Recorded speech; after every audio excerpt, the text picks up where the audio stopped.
Salem wasn't the most exciting place for a couple of rambunctious 13-year-olds. And playing with my friends after school, they usually required a healthy dose of imagination to spice up the underwhelmingly bleak landscape. To us, Salem's history was just a bunch of creepy stories and tourist attractions. Witches didn't exist, we all knew that. That's why Robbie Barnes was the laughingstock of the entire school. He actually believed that they were real. Looking back, I wish I hadn't teased him so much. Maybe then he'd still be alive. I forget which one of my friends actually came up with a plan to prank Robbie, but it didn't take him long to get us all on board. My job was to find an example of an old spell. It took me all of 15 minutes. And the library had practically every book ever written on the subject. The next step involved the Judgment House. It sat up on the hill, abandoned. Everyone said it was haunted. What made it even creepier were the rumors that Judge Hawthorne burned the remains of accused witches in the house's various fireplaces.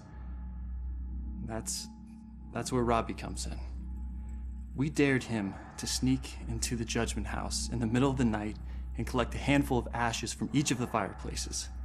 Then he'd have to light some candles, sprinkle the ashes, and read the spell. We told him that if done correctly, the spell would supposedly blow out all the candles. If he agreed to do all this and the candles so much as flickered, we would promise to stop making fun of him. We could see that he was scared, but to his credit, he agreed to go through with it. What we didn't tell him was that we had set up a hidden camera to catch all the hilarity on tape. The next day, Robbie didn't come into school. We assumed he had chickened out and was too embarrassed to face the music. Then I heard that Robbie went missing. I felt the chill run down my spine as I retrieved the tape from our hidden camera.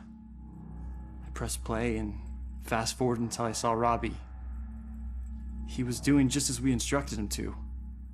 But then, a shadowy figure crossed in front of the camera. Robbie turned in horror just as the camera cut to static. When the image finally returned, Robbie was gone. And the only sign that anything had happened at all was the now smoldering fireplace over in the corner.